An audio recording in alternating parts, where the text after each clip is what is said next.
Excellent. Thank you so much for that introduction, and thank you all for uh, being here tonight to learn a little bit about land regeneration in the Hill Country. Now let me move this out of my way. And okay, now you should only see one screen. Okay, Is that correct? that's good. Okay. Unfortunately, it took my notes off, but that's okay. We'll just rock it.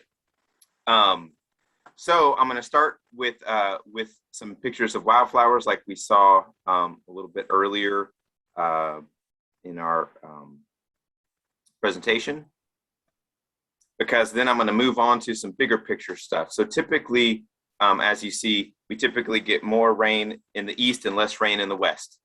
But just about anywhere, there's times when you have not enough rain, and sometimes we get way too much. So I believe this is one of the two hurricanes that hit almost exactly a year ago today. I believe it's Laura, and it followed in the same path as a hurricane just days before. This is Ida from about 5 weeks ago, again, bringing tremendous amounts of rain. And Harvey brought a tremendous amount of rain 5 years ago.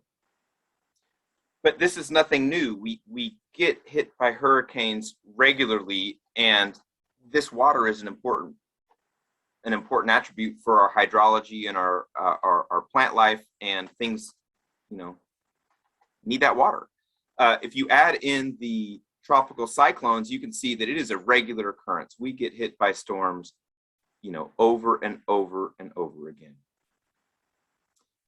Some of you might remember in 1978, we had a tropical storm Amelia that came through, and it brought 40 inches of rain to Medina, Texas, and even up in Abilene, it dropped 26 inches of rain in a 12-hour period. And this is nothing new. If you look at our average rainfall, we have some years, I think there's a way I can put a laser pointer on there, but I'm not seeing how to do it. Can you see my my mouse on the screen? Okay. Yes. Thank you. So, so some years we have way too much rain, and other years we don't really have enough. When water comes out of the sky, it can only go three places. So, if you think about it, it can run off like we see, it can infiltrate down into the soil, or it can evaporate. There are only three places it can go. I think most people understand what happens with our rainfall when it runs off. The runoff enters a river, and we can understand these because we see them. What I think people understand a little bit less is what happens when the water soaks in. And this is a map of all the major aquifers in the United States. And it is relatively easy in many areas to soak that water up and turn flooding liabilities into groundwater assets.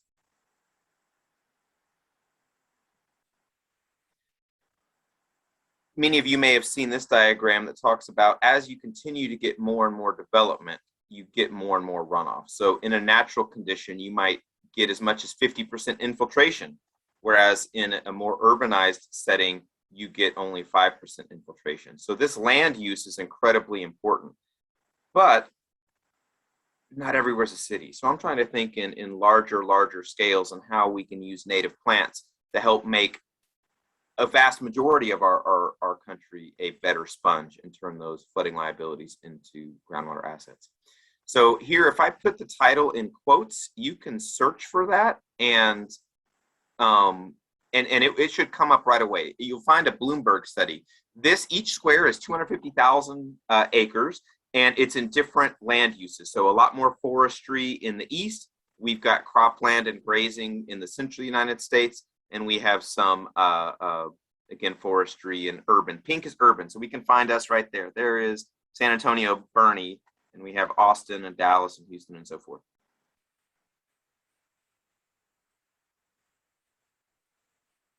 Okay, why is it not letting me go forward now?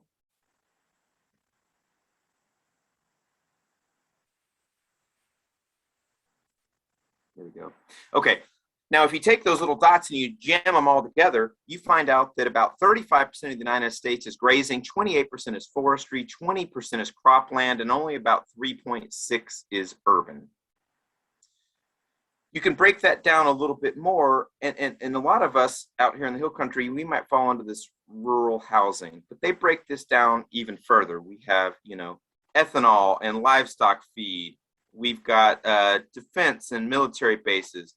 We even have timberland and Weyerhaeuser, and I can come back to Weyerhaeuser a little bit later, but they're the largest forestry company in the United States. But those were the modern land uses. So I want to find out and learn as much as I can about the natural land uses. How did nature manage these lands? How can teaming with nature benefit us today? How can we mitigate risks in each of these land uses? And how can we tap into current funding opportunities to increase our nature-based mitigation and resilience? So pretty much across the board, to help restore landscapes, it falls into 5 principles. You want to have the least disturbance as possible. So don't plow up your land. Don't cover it with chemicals or pesticides. Even fertilizers in a lot of cases are not that great. You want to leave a living root in the ground at all times. And you want to have armor on your soil. So I typically ask the question, when you're in nature, how often do you see bare soil? Whether you're in a forest or in a grassland or in a marsh, pretty much the only times you see bare soil is if you're in the driest of the dry deserts or in your place that's constantly getting a disturbance like, say, the beach. You also want to have animal integration. The animals are an important part of this ecosystem, and they all sort of, evolve together to be one whole organism. And you can also increase biodiversity. I think that's one of the great things about native plants, and a lot of people that are doing this regenerative agriculture are incorporating native plants into their operations to get that increased biodiversity. And that's above ground and below ground. And we can talk about that later, but I'm going to skip it now. So bison managed our uplands. And unfortunately, the majority of the bison were removed by, the 1850s or so. And that keystone species is no longer managing our prairies. But there are folks, again, like this gentleman up in North Dakota, that are using those same principles to regenerate his land. And I'll say one thing about Gabe Brown really quickly, and that is through the process. So he used to be a farmer that would till everything. And when you till, carbon dioxide and water leave your land. And if you adopt these natural processes, you can get more carbon dioxide and water to be stored in your land as you start building your soil organic matter.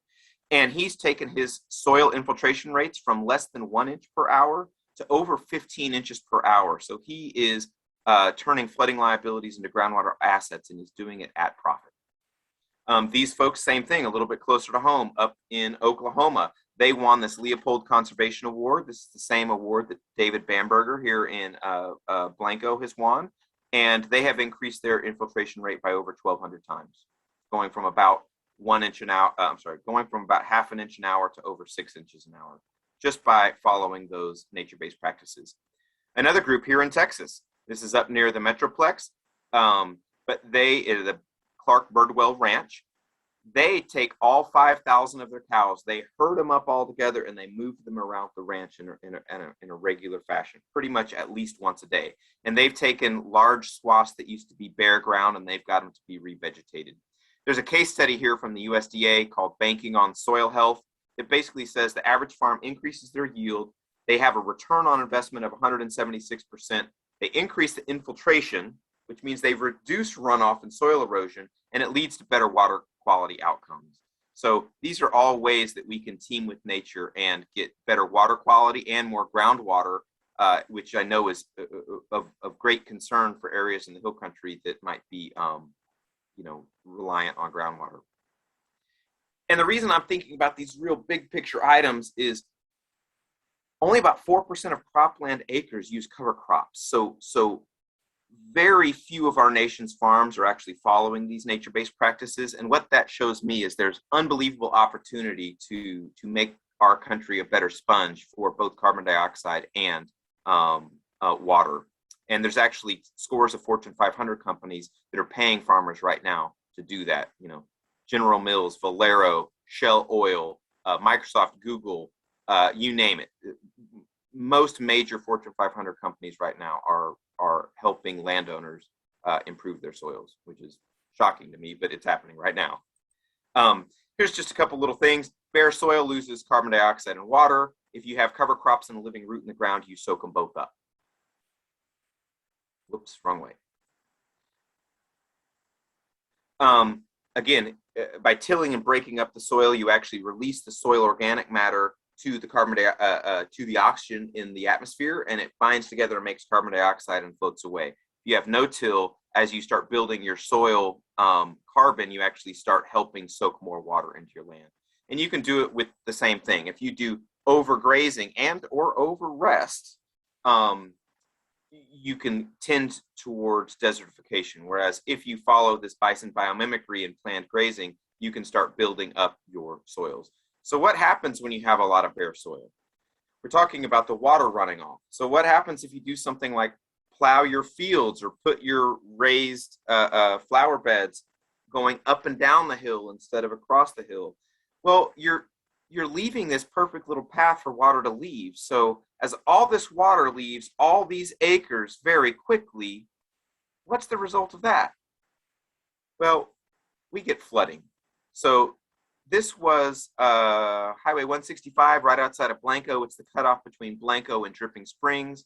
And when the water barrels through here, the bridge was just no match. Too much water left too many acres too quickly, and we get devastation. A little bit further down, this is the Fisher Store Bridge.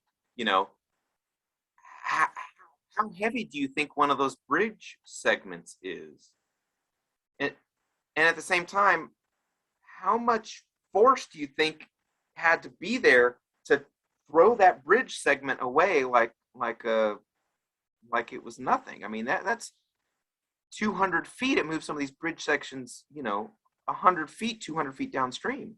It's a lot of power. And what happens when that water all makes it into any of our river basins? Well, we get flooding.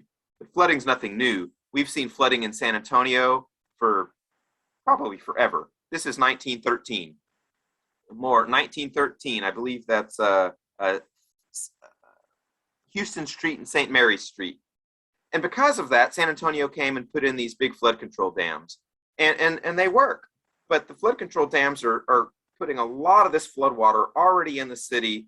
And now this land use that's underwater has to be something, which it is, like golf courses or a shooting range or a different park setting. But here in the Hill Country, we have an unbelievable opportunity because we sit over one of the recharge zones of one of the most amazing aquifers really on the whole planet. And that's the Edwards Aquifer.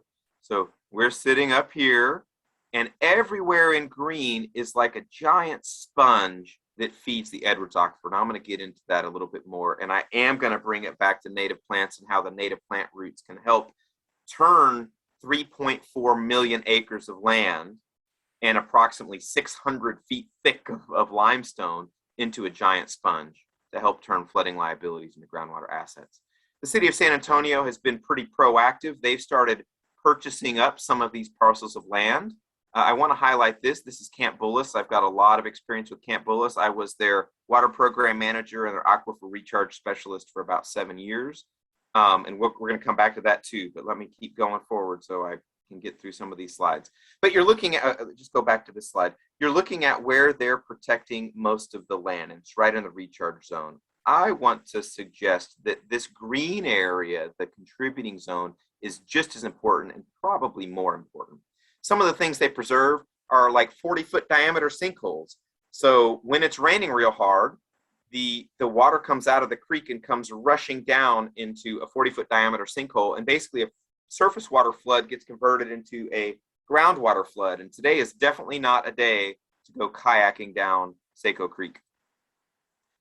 And so that's all up here in the drainage area. We want to soak that water up in here because it comes out in these little surface water table springs. That would be like your Jacob's Well, for example, in Wimberley, and all the hills, all the springs throughout the whole hill country.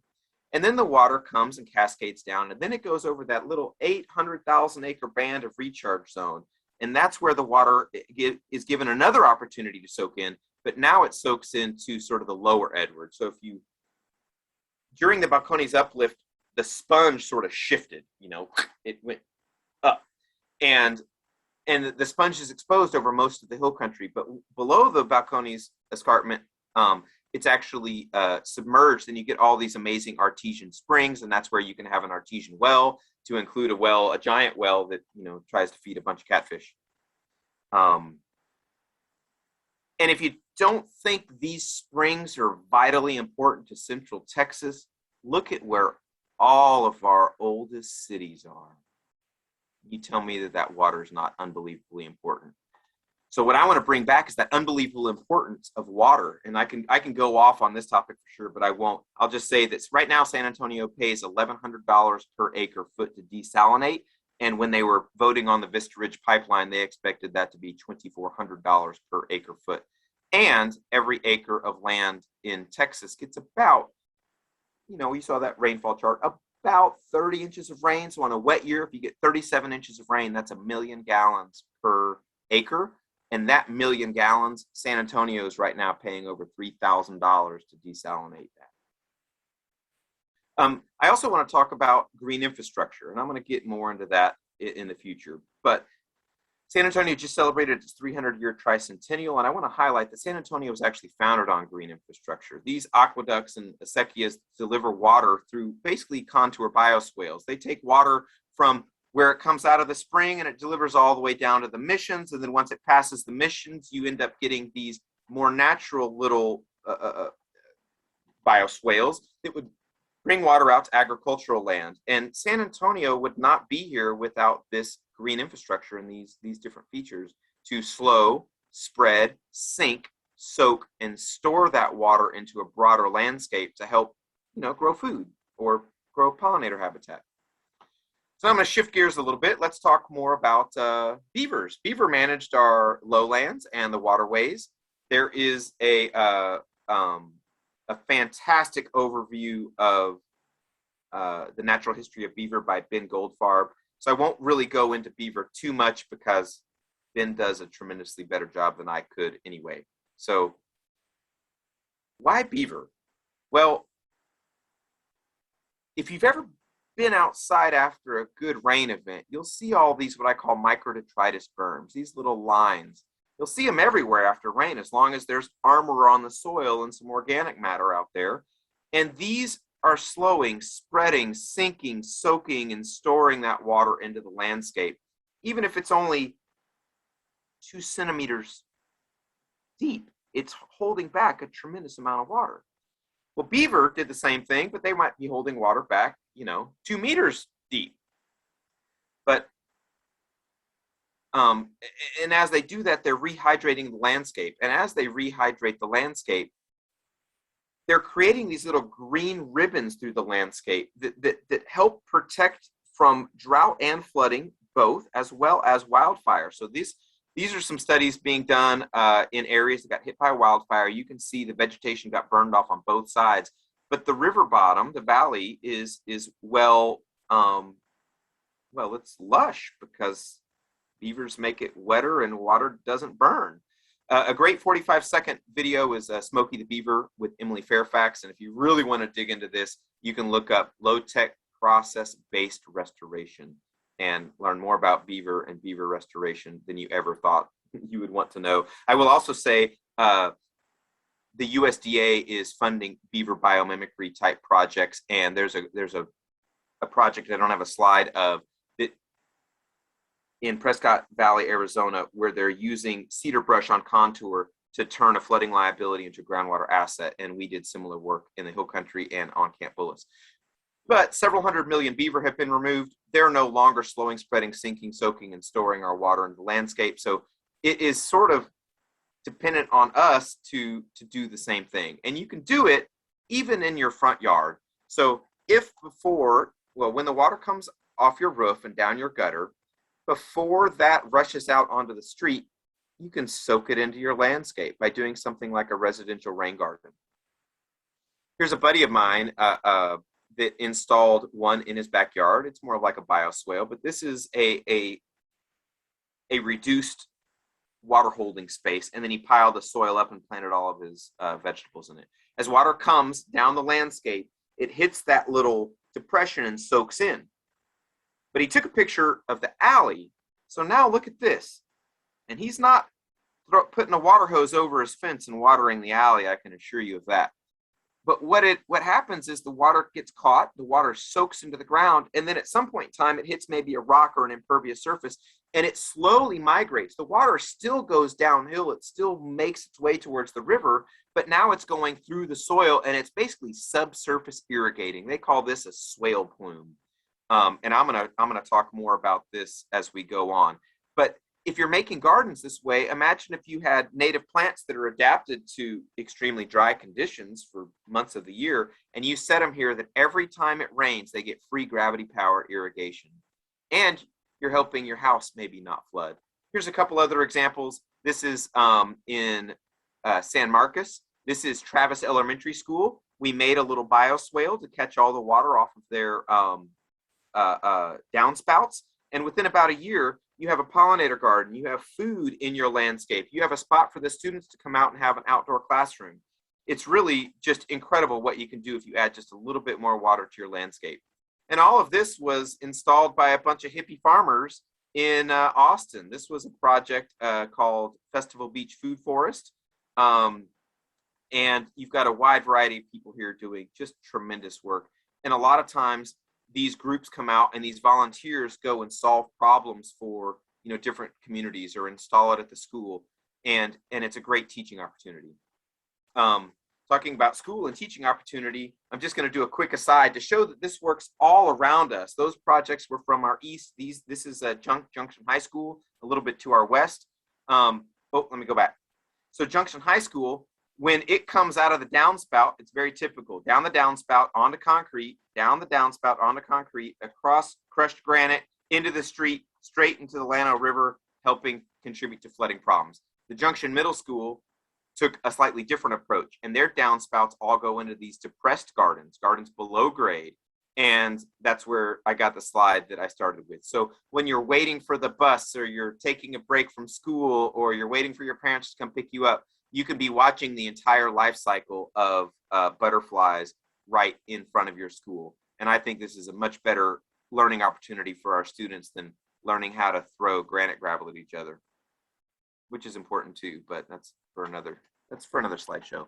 And you can start going bigger in scale. This is the Olmos Park Terrace. It won the 2017 EPA Green Infrastructure Award. Actually, one of our cohorts, B. Caraway at the San Antonio Native Plant Society, was the one that entered this in, and she won the competition. But as the water, instead of rushing right down the street, we invite it into this landscape. We filter it with Eastern Gamma grass and Maximilian sunflowers, and that turns into gravity-powered irrigation for fruit trees.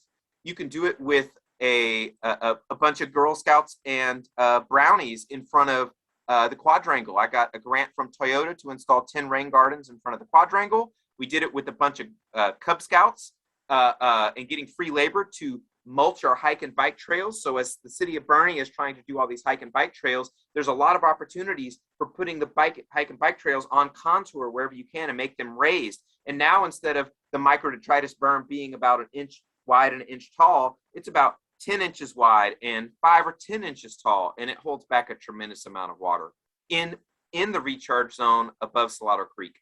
This is another project. These are engineers and future engineers. You can see our bag of Native American seeds. So we spread out cover crops and native seeds. I want you to pay attention to this little gazebo behind him because it's an important feature.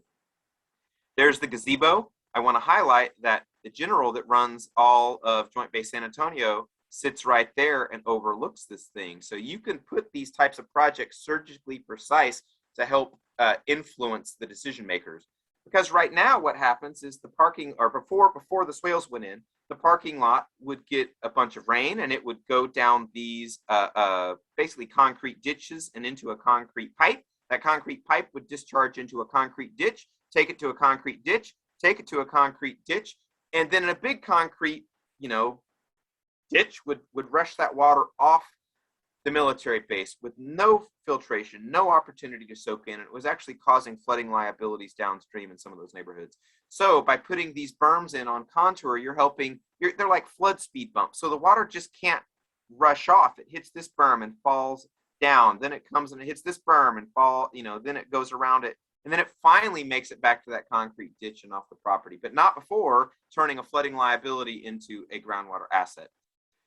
Now, it was a military base, and they were worried about unexploded ordnance, so we couldn't do any digging. So this is not ideal, but we basically made a raised bed. We planted it full of the cover crops and wildflowers. They are the workhorse of the system. They're what help anchor all that soil together and really bind our fresh, loose soil and anchor it to the subsoil below it.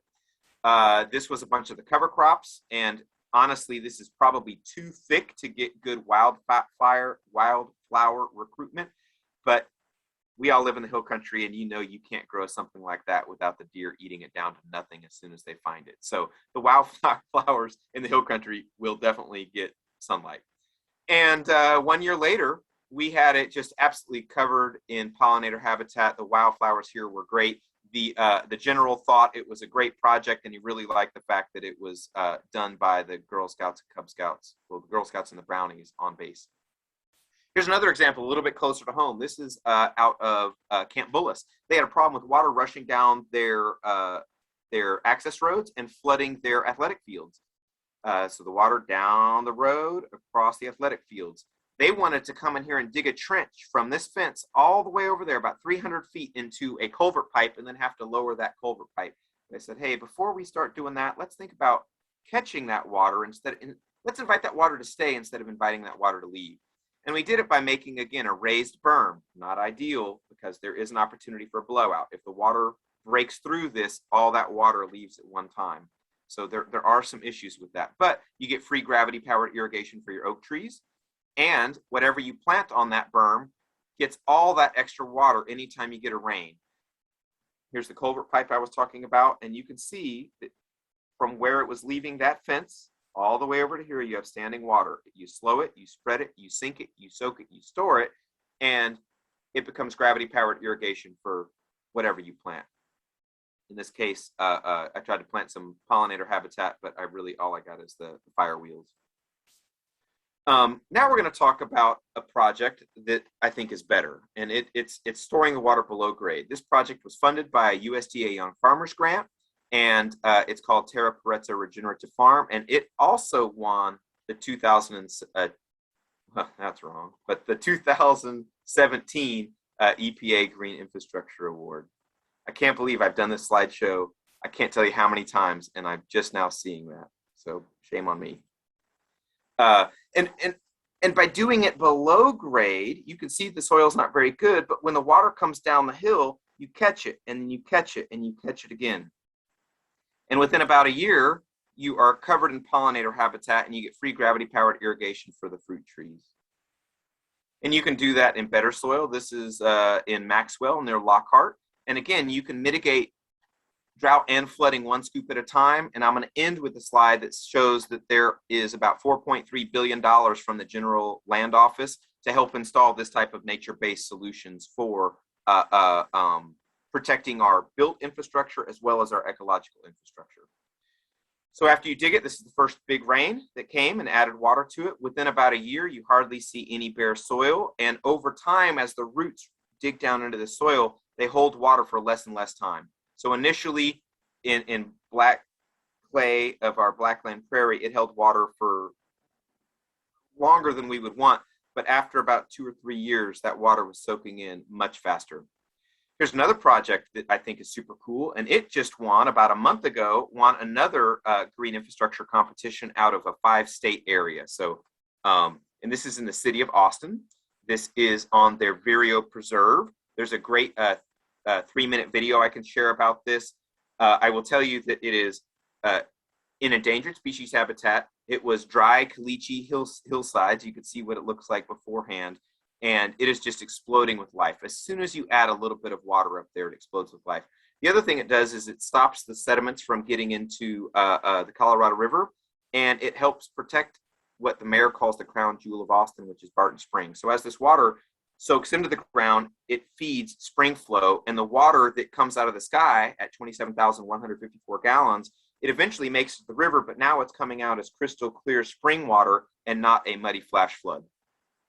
And you can do this on a larger and larger scale. Here is a large nursery operations where all of these rows are pretty darn on contour. I highly recommend a book called Water Harvesting for Drylands Beyond, because he makes these concepts so simple through some really nice line drawings. So you can see by slowing the water down, you help it soak into the ground. And once it gets below the level of the plant roots, that water gets pulled by gravity all the way down to our groundwater system. And this is what it looks like from space. These are your bioswales. These are your little contour berms. And when it rains, it plumes out. So just like that swale plume we saw in my friend's alleyway, this is helping gravity irrigate a whole ranch. So if you look, the neighbors aren't very green. Where he doesn't have the swales aren't very green. In other parts of his property, not very green. But where these swales are, tremendous amount of green. And if you're a farmer or a rancher, green is money. That helps you grow more cows for more of the year, and you can have more cows per acre, and you make more profits per acre. At the same time, you're mitigating downstream flooding and you're improving groundwater opportunities. But this is nothing new.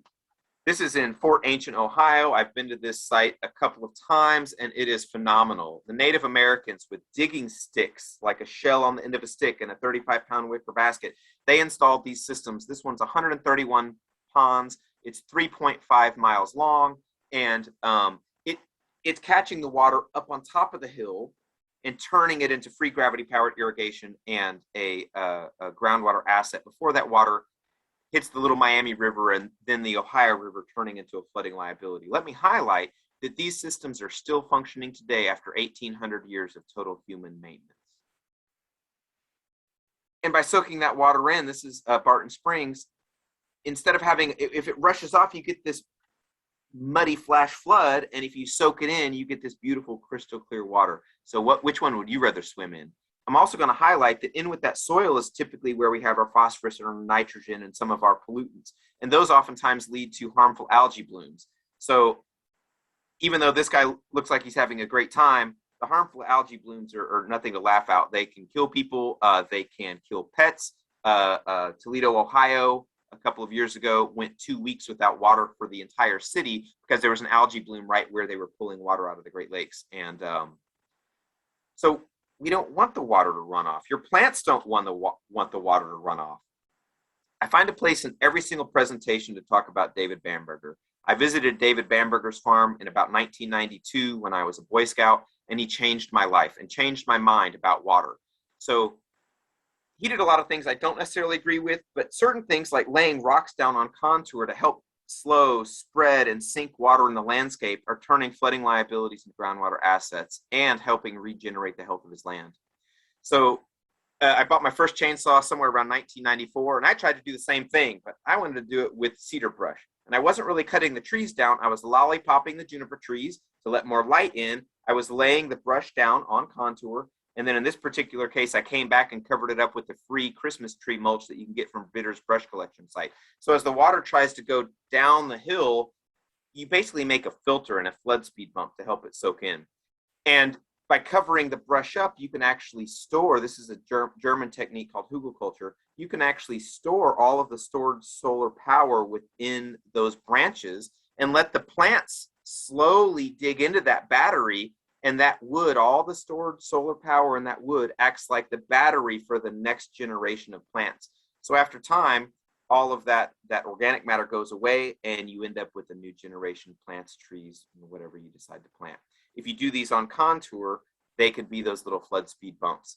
And you want to put them in a series to help slow, spread, and sink water into your landscape. On a larger scale, this was a project funded by the Texas State Soil and Water Conservation Board. There is my little blue Honda for scale. And imagine like the veins of a leaf. This is the midrib of a leaf. So I'm going to forward. This is the midrib of a leaf at that creek. And you make these little things like a little beaver dam to pull a little bit of water out of the creek and spread it out through your whole field So if I go back, that's what we did here. As the water comes down the creek, you can see it spreading on both sides of the creek. So these are slightly off contour, but in a big rain event, that juniper brush in brown will filter out your leaves and debris, and you start building your own soil and start building your own compost, and you're spreading that water out and turning a flooding liability into better native grasses to support increased livestock on the land. So I also did a lot of work after various hurricanes, and after hurricanes, there's usually a lot of mulch. And I love that mulch because I'm on top of a hill with nothing but caliche. So I started experimenting with just laying some of that mulch down. Eventually I spanned this gap because it just wasn't working otherwise. And a couple years later, here's the gap being spanned. You can still see it's starting to recover, starting to get some eastern gamma grass seeds in there. In 2015, this property had virtually no runoff. It had 18 inches of rain in about a 2-week period, and you start getting some wildflowers. And as it starts recovering, you get your standing cypress.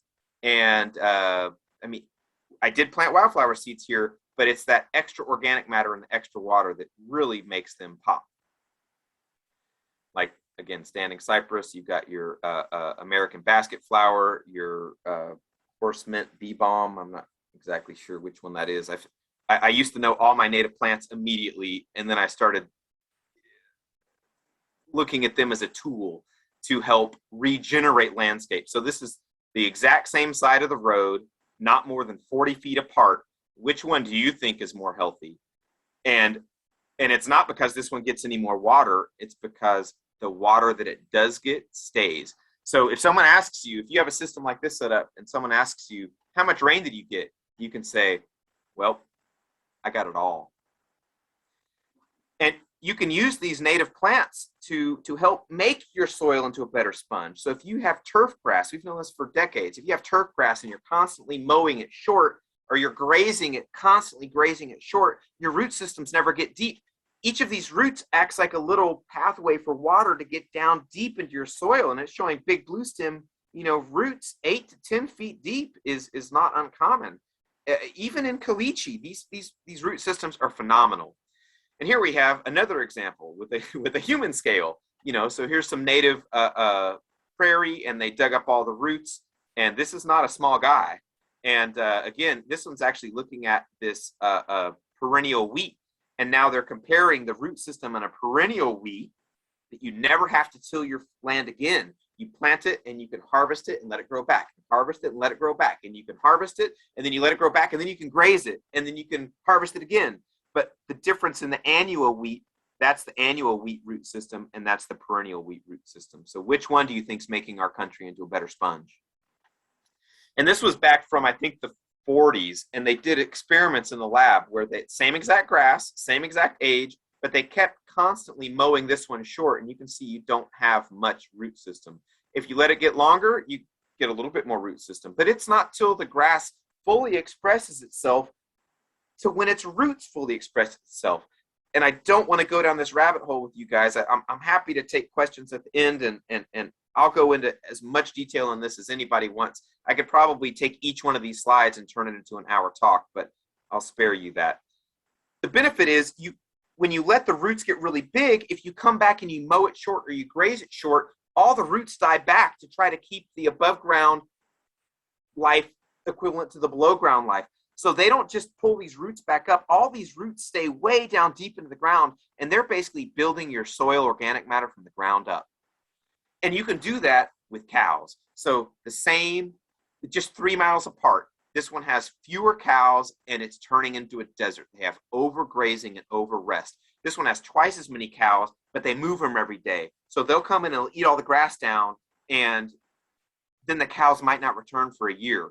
So you can see that land stewardship makes a difference. It's the environment of the mind that is the hardest thing to change. It is really easy to overgraze a piece of property and make it look like that. It's also relatively easy to take an overgrazed piece of property and turn it back into lush grassland. Which do you think is going to have more bird life? Which do you think is going to have more native plants, which ones do you think is going to have more pollinators? Which one do you think is going to have more runoff? Which one do you think is going to make the landowner more money? So I'm trying to show people in dry parts of the United States that we can mitigate drought and flooding. We can bring the birds back.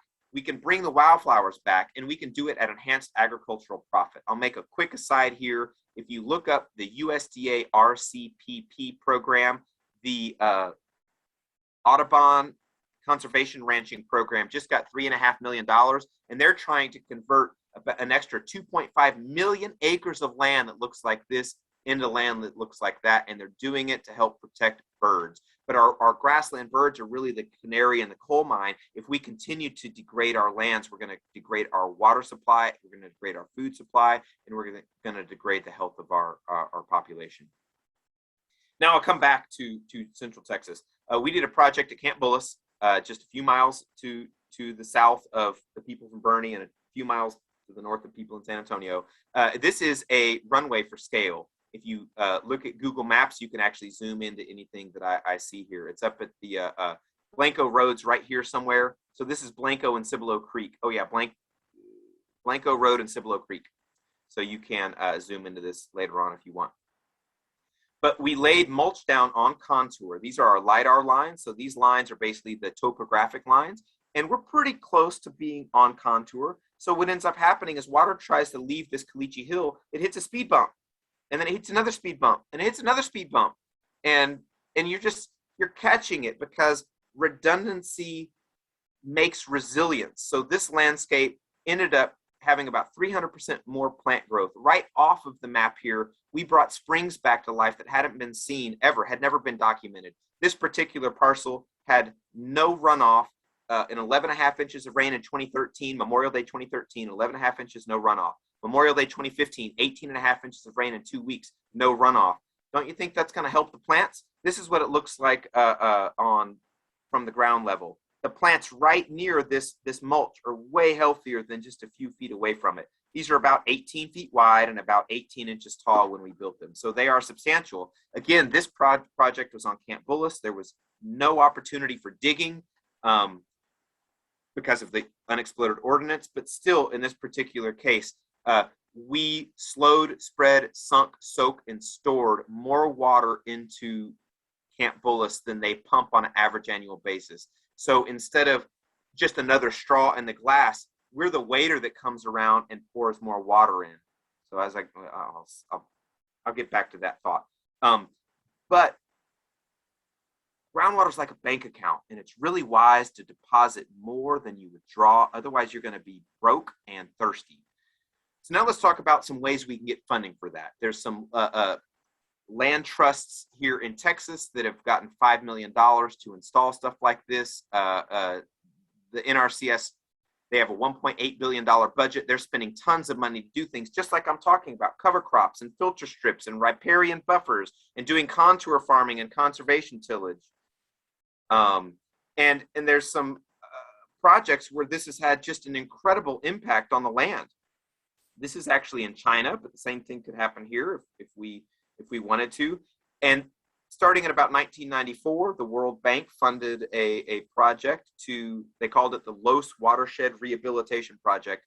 And within about a decade, they turned a dry, basically desert, into a lush, productive ecosystem. The average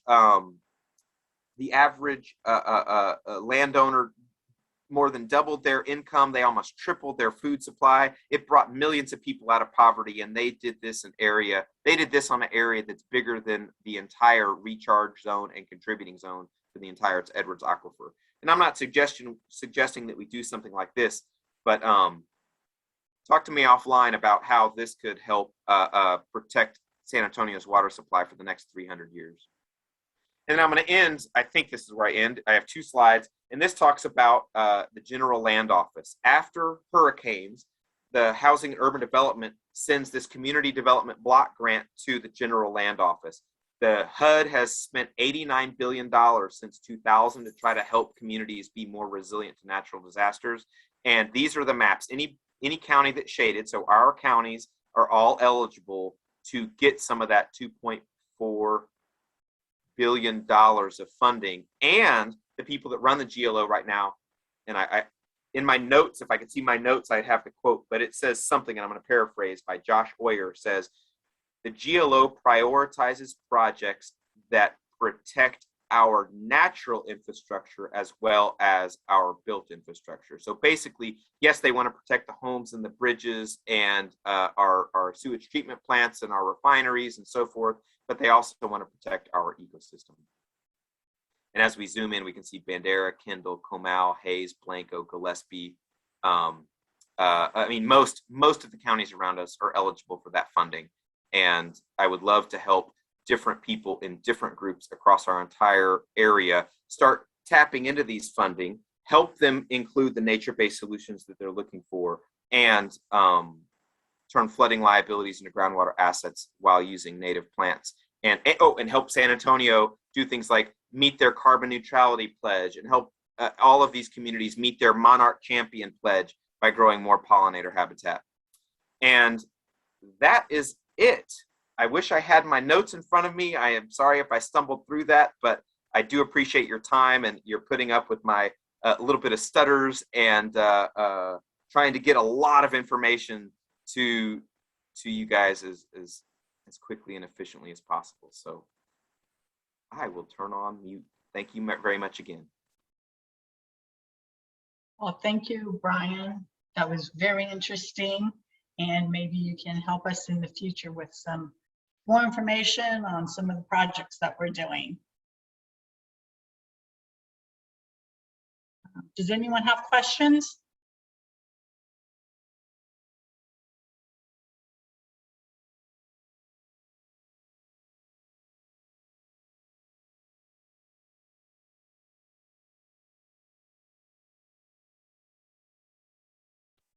Okay, I see some questions in the chat.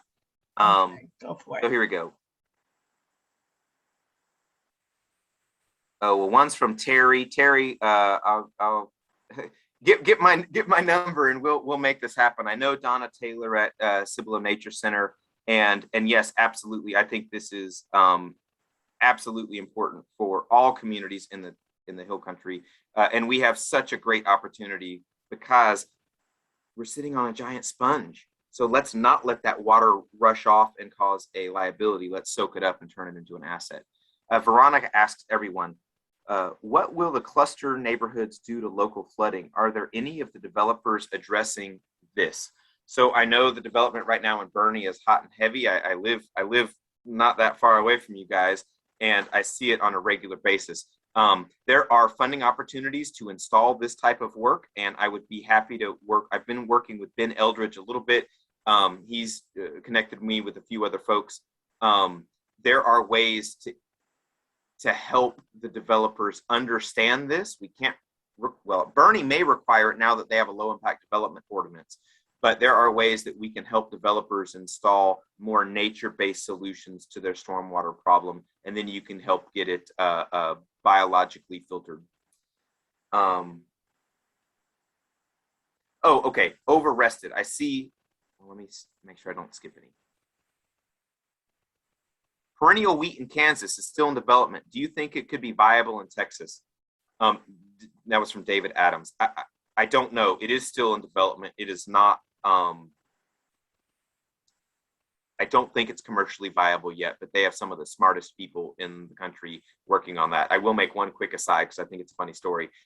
They're developing at a place called the Land Institute with a person named, I believe, Wes Jackson. And he's been working on this kind of stuff for a long time. When Monsanto went down the sort of rabbit hole focused on all these they're doing genetically modified crops and doing crop selection to help crops withstand being doused by pesticides, chemicals, and fertilizers. A lot of the people working for Monsanto, they said, screw this. This isn't why I was trying to, this isn't what I wanted to put my brain towards. So a lot of people jumped ship and started working for Wes. So some of the best and brightest people in the whole country are working on that perennial wheat thing. I don't know if it's viable in Texas, but the only way to do it is to keep on trying. The other cool thing about the wheat, and again, it's a whole nother rabbit hole, but by not by not tilling it up, you could go across those fields with a no-till drill. And when it's, as long as you're harvesting another crop before your wheat is ready to be harvested, you can multiple crops. And that's what, even on, broad scale row crop operations, you can radically improve your biodiversity by planting multiple different crops and having a much tighter crop rotation. Jess Mays says, can you tell us where we can see examples of this in the hill country? Maybe Bumpgate Road. So yes, when things settle down from COVID a little bit, I am definitely going to invite people from the Boerne Native Plant Society or the San Antonio Native Plant Society, or master naturalists or master gardeners, pretty much anybody. I've been doing this type of work on our property since I was in high school, really since 1992, and I've learned a lot. So now you can see sort of the progression. I've really only showed you on my land some of the crummy crayon drawings that your parents put up on the refrigerator to make you feel good. So most of the stuff that I was showing, I'm not really impressed with anymore, but I didn't want to take up more time to talk about that. I would rather invite this group to come and see it for yourself. So if you want to know more specifically where it is, get a hold of me offline, because I don't want to talk too much specifics on a recorded presentation, but I'm happy to have anybody come. Lorraine knows where it is. Yes, I've been out there. And It's very impressive. And then Tout looks like he's saying going to build some in the backyard. Is a combination of rock and mulch ideal for these? And I suppose you need to rebuild these as they weather over time. It depends on how you design it. Rock is great because it doesn't really erode away. I would add some compost or some other soil on the uphill side of the rock. I had a whole bunch of other slides about this, but I culled, even though my presentation was like 100 slides, I still culled more than half of them out. So you could basically make your, like what you saw with David Bamberger, he had those rocks on contour. If you backfill that with a little bit of dirt, you can plant directly on it. You can also put mulch on that, and it will eventually clog and make soil. It depends on how fast you want to do it. But when you're talking about you need to rebuild these over time, occasionally, if you don't design it perfectly level, I would suggest using a laser level. But if you don't design it perfectly level, you're going to have a little bit of runoff and overtopping in a low spot, and you might get a little bit of erosion. But the Native American examples that are across all of North America, and literally there's examples of this on every single continent except Antarctica. And many of those examples have lasted for 2,000, 5,000. I think one in Australia, they're thinking it's like 6,500 years old, and it's still functioning today. So if you design these green infrastructure systems and these low impact development systems correctly, they have very little maintenance requirements. I think there was one more question. Can you explain a little about what it means for land to be over-rested? Oh. Yep, I skipped that one. I apologize. Okay, so how can I do this without going into too much detail? When North America was managed by bison, the herds would come across fairly regularly. They might skip an area for 4 or 5 years, 10 years maybe, but they would always come back. What ends up happening is the grasses end up, if you're thick with grass, if you have enough vegetation, the grasses will grow up and actually make a mat. You'll see it with KR bluestem a lot. It'll make such a thick mat that you don't get new regeneration. It sort of smothers itself. And herbivores don't like to eat dead standing grass when it's brown. They would much prefer eat it when it's green. It's a healthier product. So when the grass is standing for too long and it doesn't get eaten, it actually oxidizes, and a lot of the carbon content goes away. A lot of its nutrition goes away. So that's over-rested in a wetter environment. In a drier environment, especially if it's overgrazed and then over-rested. So in a desert, I wish I could go back to one of those slides, but in a desert where there's a lot of bare soil exposed, any green blade of grass that sticks up acts like a beacon to the nearest mouth.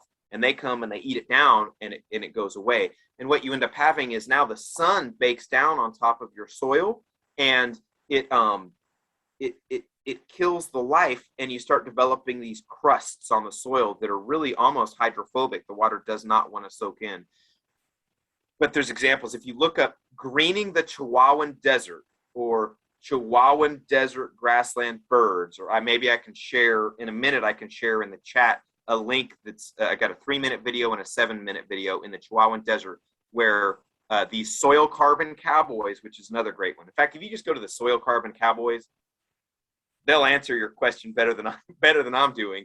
But it's that hoof action. The sun ends up in dry environments. The sun ends up baking the soil. It turns it into a hydrophobic. The water can't soak in, so that it sets up this negative feedback loop where it gets dry, so the grass can't grow. Then it dries out more, and the water rushes off too quickly, and it dehydrates, so the grass can't grow again, and it just gets worse and worse and worse over time. The way you jumpstart it is you put 5,000 cows on an acre, and you move them every couple of hours, just like the herds of bison. Their hoofs break up the soil. Their dung gives it a little bit of fertilizer, but it's not just the nitrogen and the fertilizer. If you start getting in and geeking out about health the way I do, your microbiome in your gut, you don't really digest your food. It's these trillions of microbes in your gut that do the process of breaking it down. Your immune system, a lot of it starts in your gut, but it's not coming from human, it's coming from microbe. Microbes are what tell you you're hungry. And the microbes, it does the same thing in the cow. But when the microbes go out of the rear end of the cow and onto the ground, those same microbes do a lot of the same processes in the soil. So you re-inoculate that sun-baked soil with microbes, and that helps bring the life back to the soil. The other thing that is really cool about that is it's those microbes in the soil that actually make the plant's immune system, in quotes. So the plant tells the microbes what it needs. The plant cannot go and get a lot of the things out of the soil all by itself. So there's lots and lots of studies where they tried to grow sterilized pine trees in soil, and then pine trees with a little bit of soil life around it. And the growth rate is phenomenally different. So I hope that answered your question. But the over-rest, a lot of our country and a lot of even our national parks, we're trending towards desert. You can see this in the Big Bend. Big Bend was radically hurt by grazing. I mean, grazing can be phenomenally bad. The entire hill country was radically damaged by grazing. But I think it's interesting that by keeping the cows off of it for a long time, it's not getting better as fast as it potentially could if you bring some of that herd impact back. You bring some of those microbes back. But don't overgraze it again. You have to bring them in, just like the bison would. You know, if you could graze your property for one day a year, I can almost assure you that in 5 years it would be much healthier.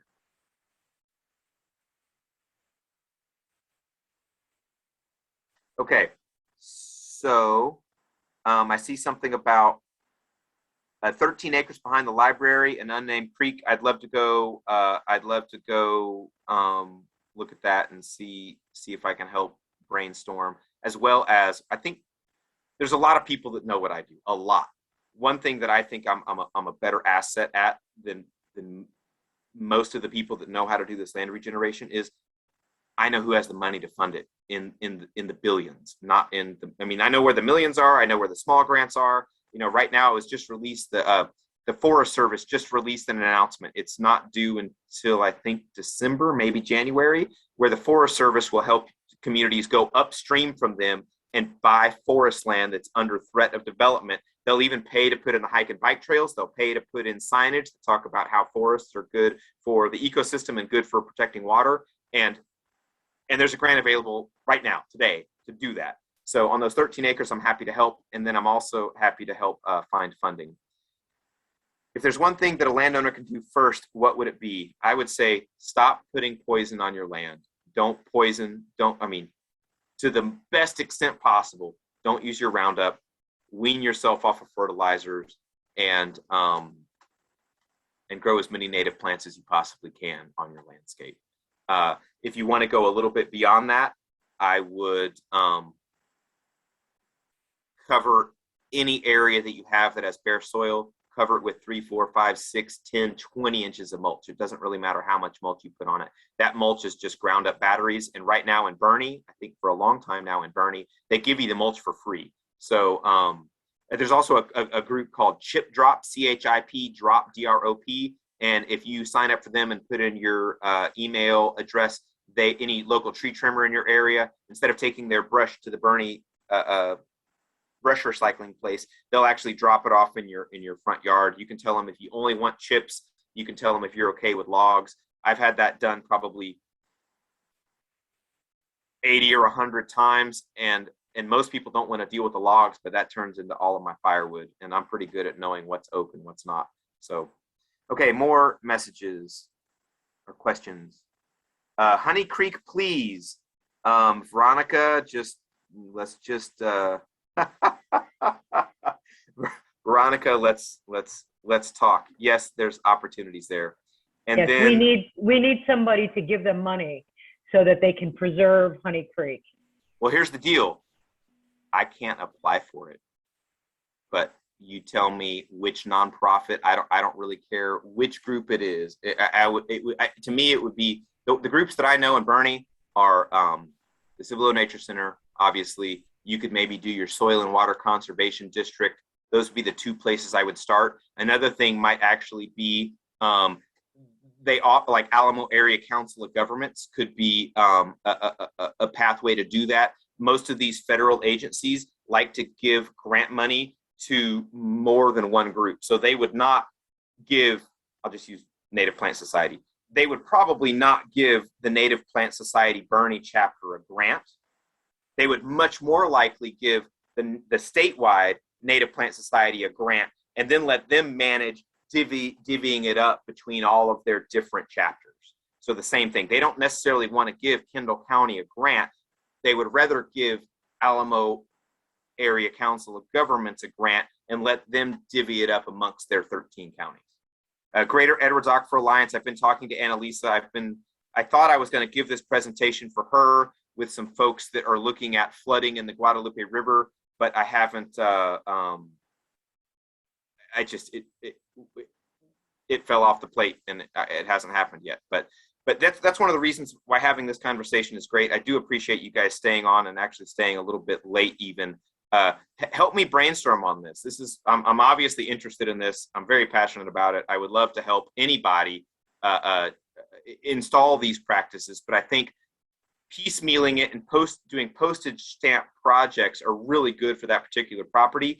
But if we want to really do things like turn flooding liabilities, turn the flash flooding liability for San Antonio into a groundwater asset to protect the next 300 years of our water supply, we need to do it on more than a postage stamp project. And then I will circle right back. 1 inch of additional infiltration on the 3.8 million acres of recharge zone, actually contributing zone sponge, I believe is 285,000 acre feet. So if we could just absorb 2 extra inches into the contributing zone, that's more water than we're allowed to pump from the Edwards Aquifer. So absorbing water into your landscape, when people see those microdetritus berms and they think it's just insignificant amounts of water, I tell you that 2 inches of rain in the hill country, if we can soak that in, first of all, we're going to have springs galore. Places like Jacob's Well aren't going to dry up. I think we can honestly bring San Pedro Springs back to life for many, many months out of the year. And we're going to have so much water that we're going to worry about a different type of flooding. There's going to be springs popping up in people's yards that haven't been seen in decades. And it's just a matter of time. And then someone made a joke because grind up batteries in the mulch. What I'm really talking about, without going too far down the rabbit hole, is photosynthesis takes carbon dioxide and sunlight energy and water and puts them all together into either sugars or carbohydrates or wood. And there's a tremendous amount of power stored in that. So if you it's like a battery. So if you throw that in your fireplace and light it on fire, it'll warm your toes on a cold winter day, but it'll burn out in like 12 hours. But if you take that same exact log and you bury it underground, or you bury it near one of these trees, it's going to slowly release the exact same amount of energy, but it might release it not for 12 hours, but for 12 years. And that slowly, it's like a time release battery, slowly powering the next generation of life that you put on your land. And if you don't believe me, look up the second law of thermodynamics. And I don't see any more questions. I see some smiley faces. And thank you again for having me. And I hope that was enough native plants in the presentation to keep you guys excited. Yeah. Bryan, you certainly lit a fire under us, and I appreciate it. This was a wonderful presentation, and you gave us a lot to think about, and your phone and emails may be blowing up probably in the next 30 minutes for the next week, because definitely we've got some projects that we would like your thoughts about. Excellent job. And Lorraine, thank you for finding Bryan. Bryan, thank you for this presentation. Hope you have a good evening.